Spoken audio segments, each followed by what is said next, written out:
Hi there, stand by. A very interesting guest today, a big market DJ, playing all the hits.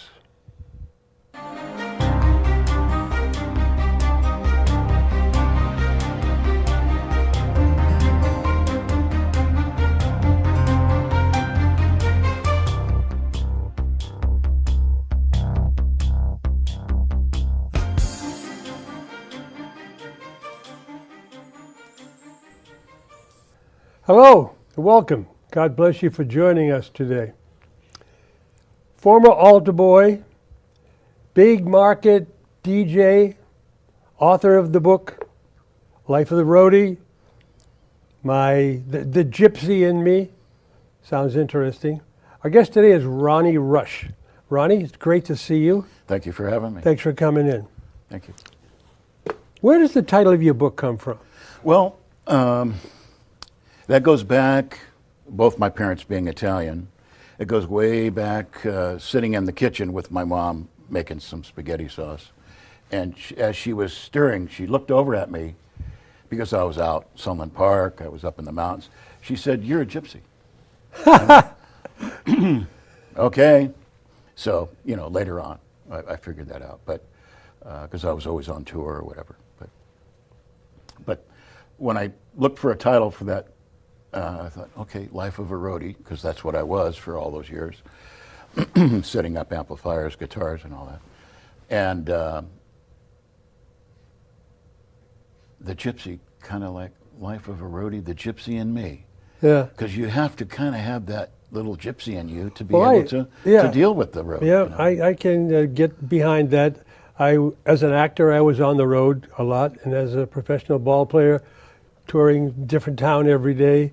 So it's arduous. You're moving and grooving. Now, all the travel and excitement of traveling with famous bands and meeting superstar celebrity musicians and so forth. What was that like for you?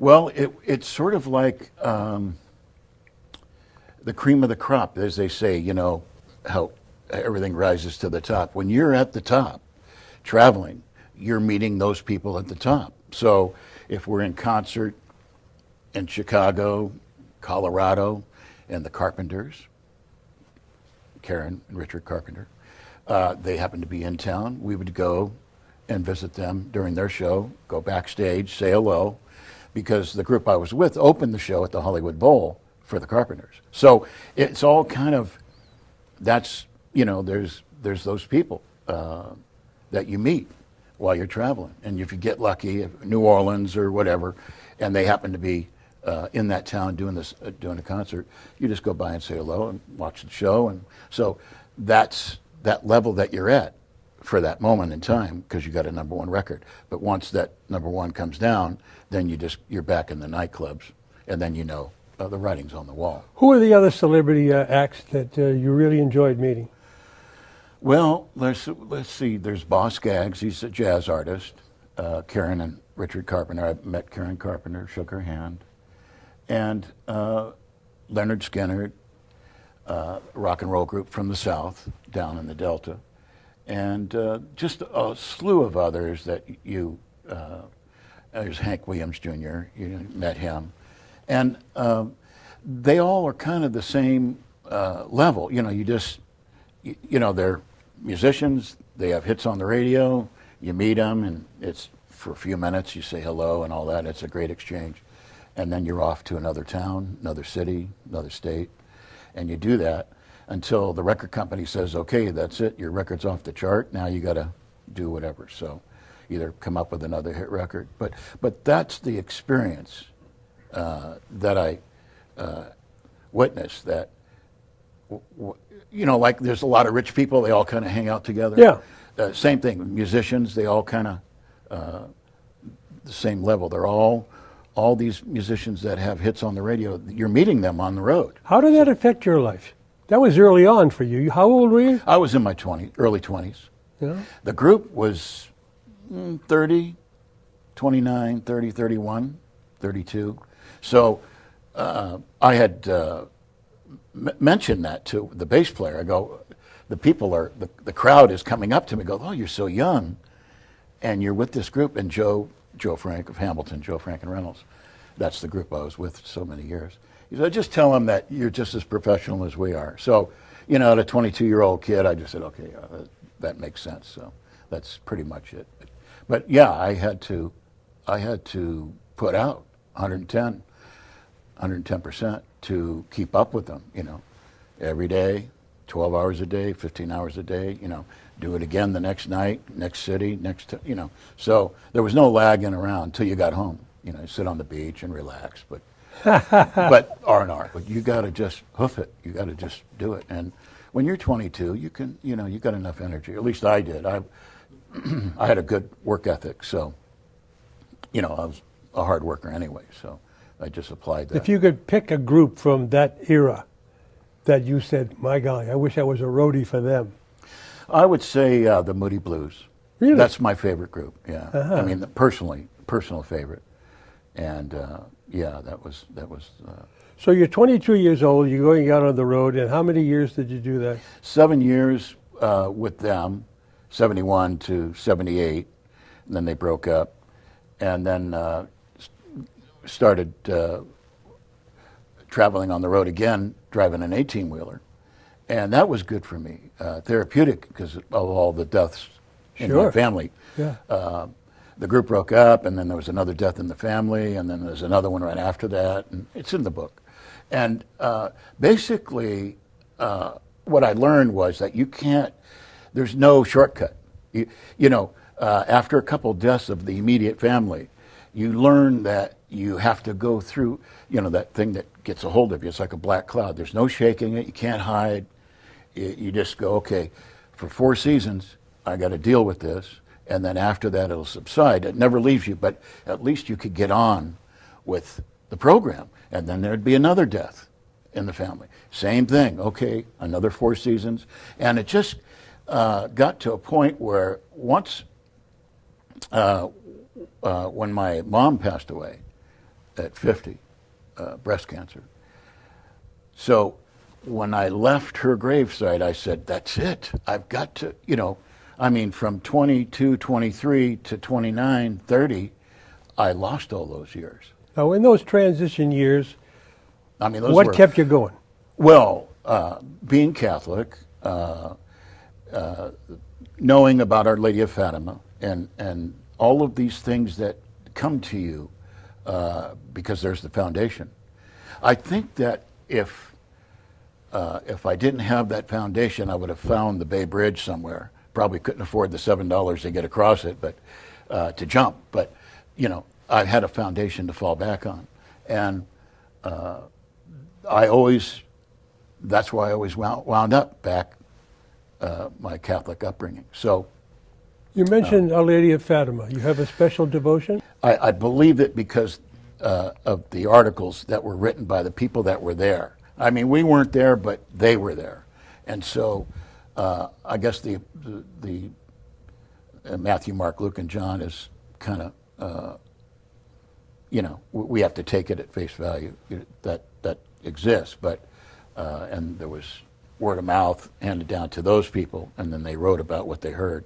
Kind of, you know. You were an altar boy at Our Lady of Lourdes Church in San Fernando Valley. Yeah, I was. I was really proud of that. How old were you when you started? I guess about 10, maybe 11.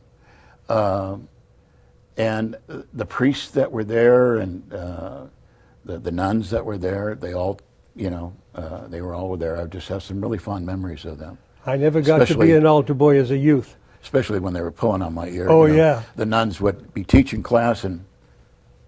In my school, you had to have really good grades to be an altar boy.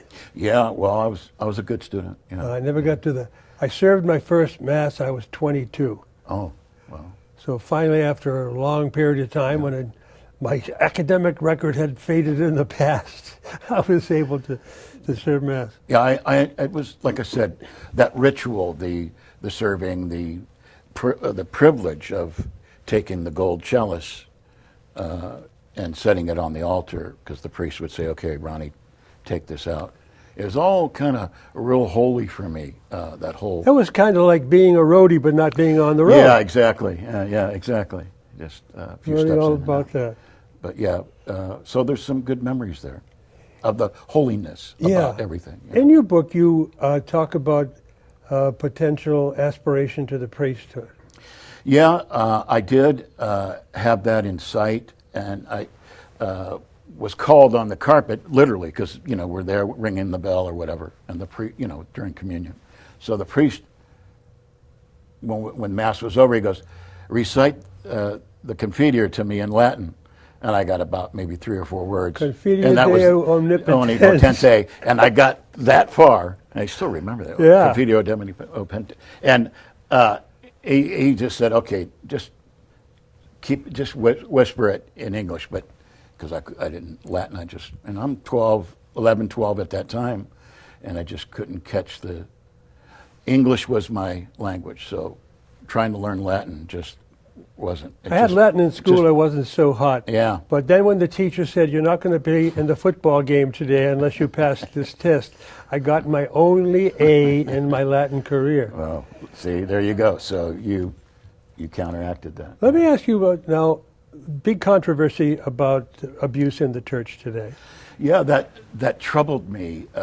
It was like a kick in the gut when I heard it. I mentioned that in my book and how I dealt with that, and still dealing with the idea that being an altar boy and knowing that I witnessed the holiness there, and I thought maybe it's an East Coast thing. I mean, I was writing the book because I mentioned it in the book, and I'd never experienced that on the West Coast, and of course the East Coast is a whole nother world.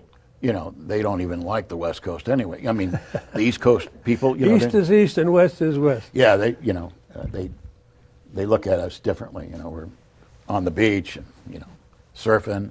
Yeah. Well, as an altar boy and a young kid in church, and you hear about these occurrences, how did you get through that? Well, as an adult, hearing that was very troubling for me because I just I couldn't believe that a priest was being accused, and then later on, they were falling out like left and right. Yeah. They were. Hold those thoughts. Oh. I'll be back with that. We're going to take a little break. I want you to stay with us because some very interesting things have happened to Ronnie. We'll talk about the day he thought he heard the voice of God. Oh yeah, that must have been an still extraordinary with me. thing. It was awesome. Yeah. And also about a psychic experience related to your mom. Yeah, I could let that go. Yeah. I think it's on page. It's in the book. 70. Yeah, it's in there. It's in the book. Okay. But I'll tell you about it. Yeah. Okay, we'll be right back. Ronnie, when we were talking last, we were talking about troubles in the church and how your Catholic upbringing helped bring you through. But there's one particular person that was helpful. Father Spitzer. Yeah, a blind priest now. He wasn't blind, he went blind. And identified with him because of the holiness that I witnessed as an altar boy. But I was devastated to hear that what was happening in the Catholic Church, and the scandal. And I watched him weekly and realized that he was blind. He was a blind priest once he could see. And every week he's like, PhD, but he's a priest. He's what a priest is to me, as growing up in the Catholic school. And I watched him, and after a couple of years, I really kind of fulfilled, it came back to me, the belief system of the church as a core. And so whether the Lord had him be blind so that he could draw the lost sheep of the Catholics that left because of the scandal. But for me, and there might have been a lot of people watching, I was one of them, I'm back almost 360. So back to, I've always been Catholic, and I've always believed in God, but the process of what was happening to the church disgusted me. But Father Spitzer brought me back around, so I don't think about it as much as a negative. How much does prayer figure into your life? Well, a lot.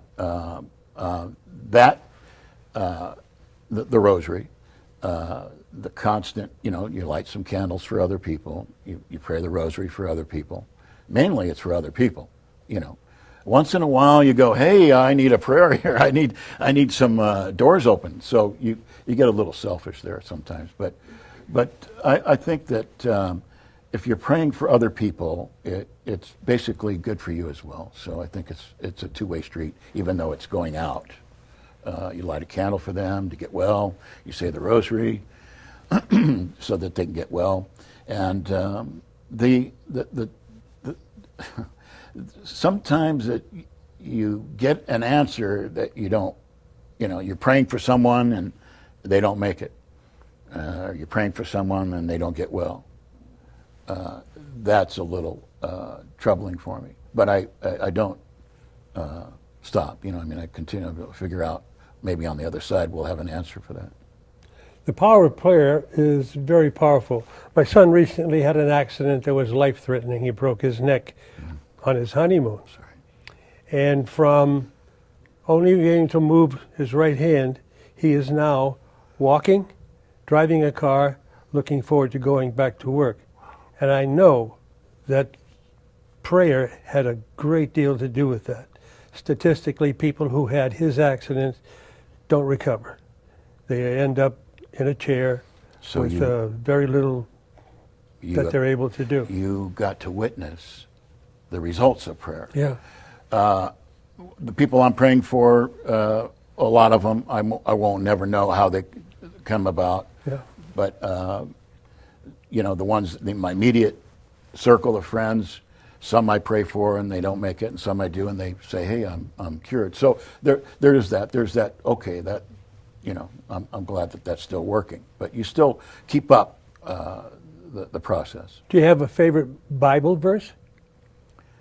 Well, I guess so. Jesus was by the Sea of Galilee. He kind of likes that place. And the apostles were there, and Jesus is making fish for them. He's cooking fish. And one of the apostles says, what's it like on the other side? And he said, hey, don't concern yourself with the other side. Be busy living. When I read that passage, I don't know what passage I was reading, because I could read that same passage a week later and get something else spiritually. But what I got is that there's something special, even when you're leaving the gravesite of a friend, there's something special about the Lord saying, be busy living. And so I use that all the time. I mean, in my frame of reference, personally, be busy living. You write in your book about what you called a psychic experience that was connected with your mom after her passing. Yeah. Tell us about it. Well, I'll be succinct. I got the call from Los Angeles.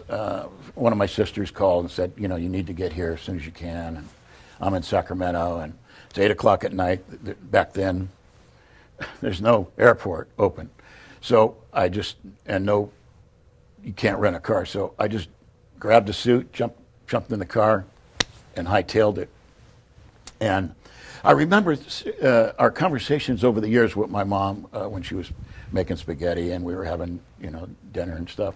She was talking about how to get out of a ticket. So it was always kind of a topic about the police department and getting a ticket and all that. So anyway, so I'm doing about 70, 75. And I pulled into the gas station in Fresno, got back on the road, doing 70, 75, and I'm like, okay, she's in a coma. She knows my voice. I'm gonna talk her out of the coma. Yeah, that's what I'll do. And I looked to my left, and the highway patrolman that was sitting shotgun, there was two of them, he looked at me and he went, and I went, oh yeah, okay, right, I'm in the zone. And I looked at the clock, it said 10:30. So I finally get to Los Angeles and find the hospital. I go in, there's nobody around, there's no nurses, there's nobody around. Where is everybody? So, looking around for somebody, and a woman comes out and said, could I help you? And I said, yeah, I'm looking for my mom. I want to talk her out of her coma. And she said, I'll be right with you. She went and got the doctor.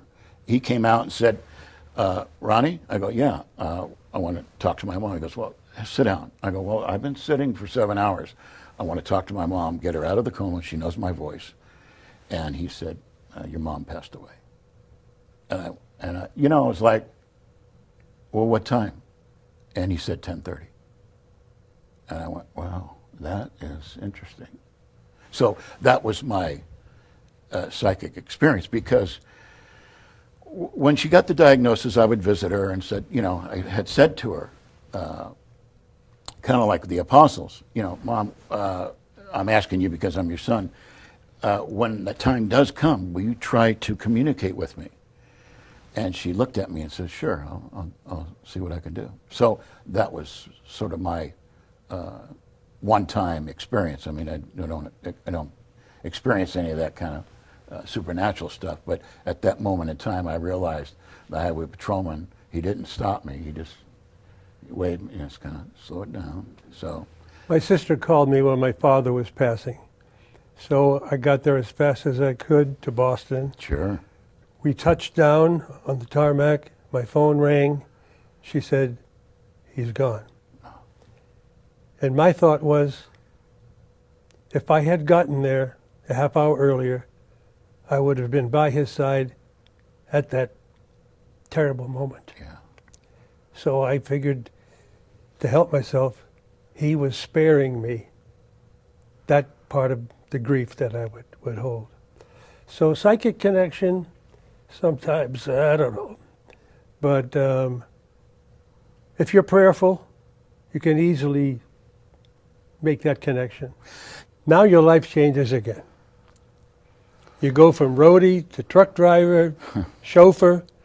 You go to broadcasting school. Yeah, I'm you on get the a radio. job in you're a DJ. All the hits all the time. How many years? 20 years. 20 years.